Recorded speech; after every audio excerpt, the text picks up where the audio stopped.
आवाज सत्याचा news live digital माध्यमातून एक विश्वसनीय नाव।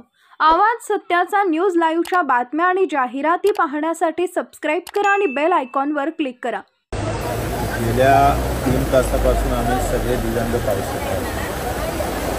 आम्ही मुख्यमंत्र्यांनी या संदर्भात 3 ते 4 डाव मिटिंगा घेतल्या, निर्देश दिले, पण त्या निर्देशाचं पालन होत नाही।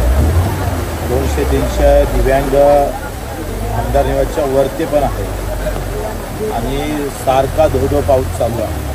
आम्ही वाट पाहतो सरकारची का या पावसामध्ये या सगळ्या दिव्यांगाचा ज्यांना पाय नाही, हात नाही, त्यांना 1500 रुपये महिना परवडणारा नाही, परवडत पण नाही। तर लाडक्या बहिणीला आपण 1500 देत आहे, त्याचं स्वागतच आहे, परंतु ते अडचणीतले लोक आहेत ज्यांना रोज जगणं कठीण जातं, अशा लोकांसाठी निर्णय सरकारनं लगेच घेतला पाहिजे। जेपर्यंत सरकार निर्णय घेत नाही तेथे या पावसात रात्रभर बसायची आमची तयारी आहे आणि उद्या पूर्ण